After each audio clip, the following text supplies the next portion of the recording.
Today's reference photo is from Josh_Atkinson_ and then the number 1 over on Instagram. Thanks, Josh.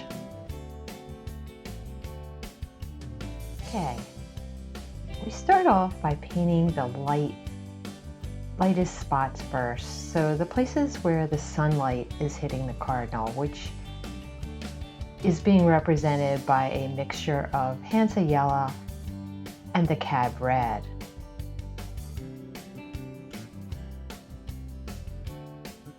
Towards the rump of the cardinal, there's a lot of sunlight hitting it there, so I'm keeping it kind of watered down there so that it's a little bit lighter.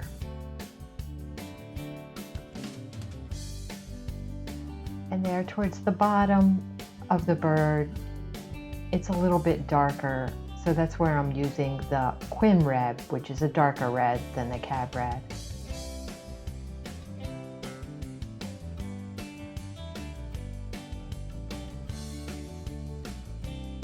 The wing of the bird is a little bit of shadow green mixed with the red, and it's really kind of cool how it creates sort of a violet color there in the wing. That's because the shadow green has a lot of blue in it.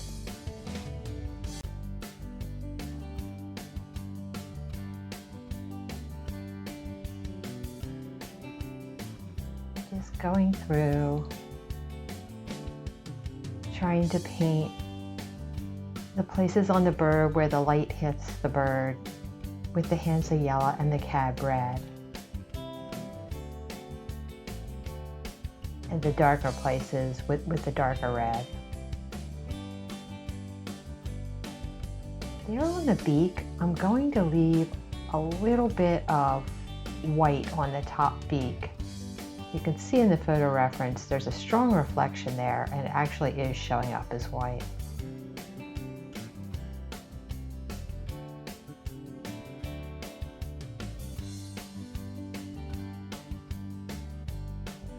I made a decision on this cardinal to just paint it all red and then add the black over top there in the face area, which may have been a mistake because I sort of lost the line of where that goes.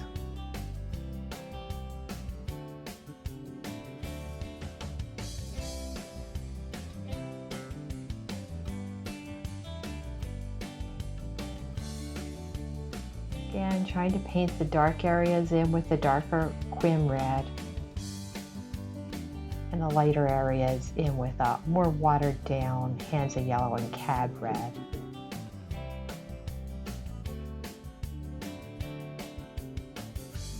Just smoothing things out a little bit, and I want to let this dry now because you don't want to keep layering paint upon wet paint upon wet paint or you'll get mud. It's dry, so putting on a second layer, adding intensity to the colors.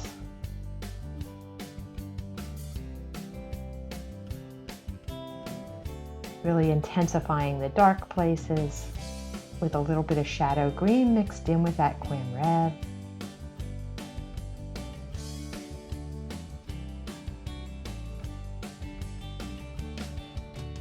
Just glazing over the lighter spots with a watery mix of Cad Red.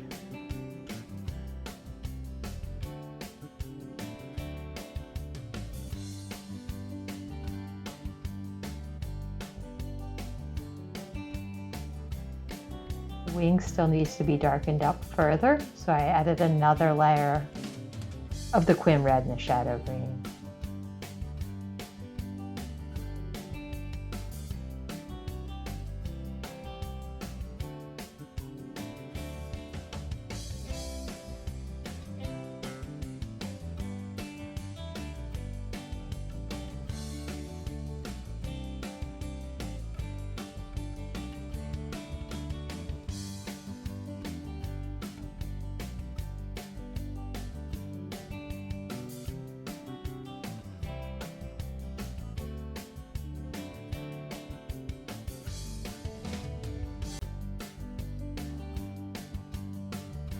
Just trying to go through, looking back and forth at my photo reference,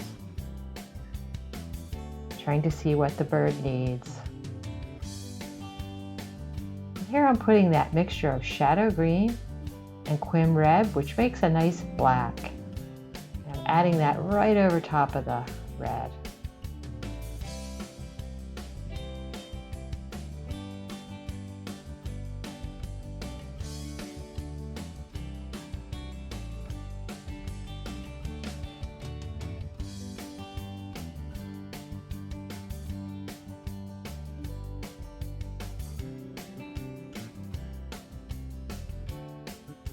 Honestly, if I had this to do over again, I probably would have just left that area white until I was ready to add that black,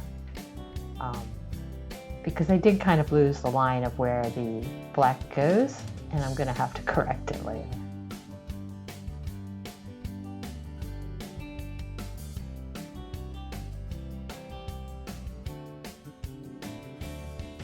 The tail feathers have some real dark spots in them too.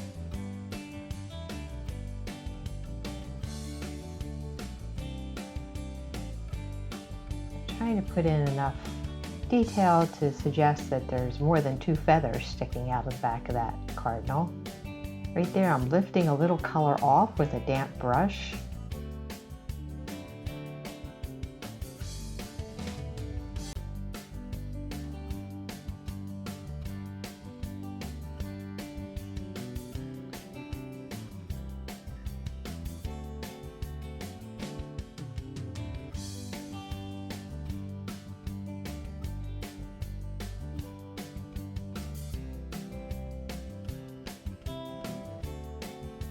For the legs of the bird, I just used a mixture of the colors that I had until I got sort of a warm gray kind of a color.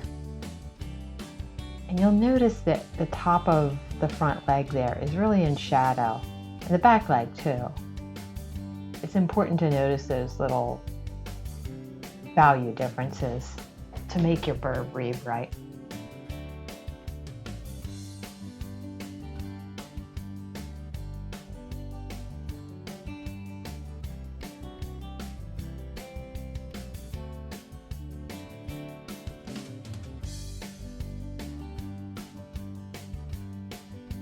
Adding a little more darks where they go, but keeping that white that's in the top beak, which represents the reflected sunlight.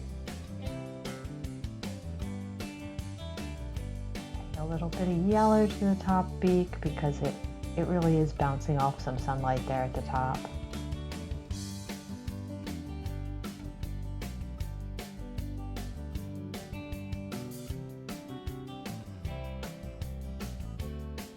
Second layer of the black,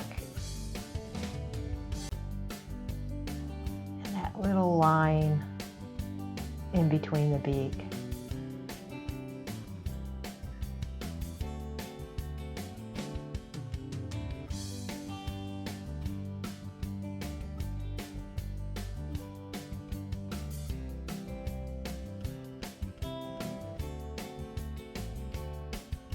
To make marks here to represent the feathers. So basically I'm putting pigment down and I'm pulling it back up in certain places with a damp brush to try and create little feather marks.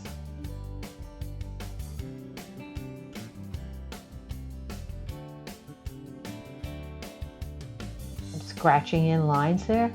When you use a sharp point to scratch into wet paint, wet watercolor, it'll create a dark line where you scratched it. If you scratch into dry paint, you will scratch away the pigment and it'll leave a white line. So you can do a lot of effects by scratching your paper, but you should be careful not to do it too much.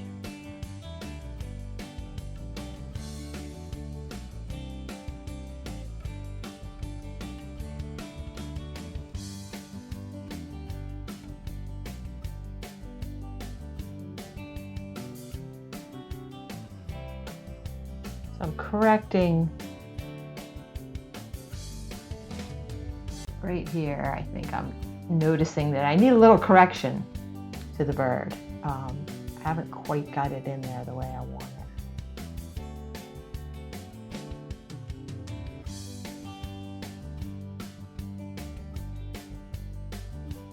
I'm going to go back and further correct that in a moment, but I want to get the eye in first. And again, this pigment that I am scratching out with the exact tip of the X-Acto knife, the pigment where I am scratching it out is completely dry. This doesn't work at all if your paint is still wet. And you have to be kind of careful. It tends to, well, you know, it tears the paper a little. Right there, I am trying to lift out a little bit of color around the rim of the eyeball because the eye is actually slightly lighter than the black throat area is. And pulling out the little reflected light that you can see in the eyeball. Believe it or not, the center of that eyeball was actually still dry, even though I was going in there with a damp brush. I was avoiding the very center. You have to put a ground underneath your bird like I just did there to make them look grounded. This is the point where I realized that I had some of my lines a little off. And going back in, I'm making a few corrections. I saw that his beak just didn't look quite right. Sometimes you have to stop and study your painting to see what's wonky about it.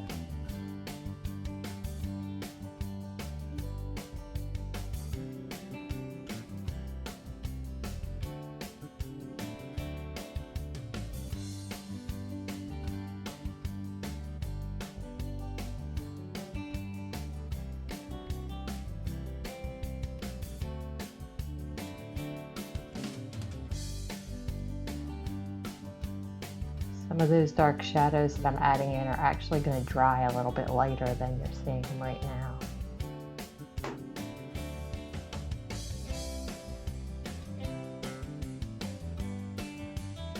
There we go. That was a good fix right there.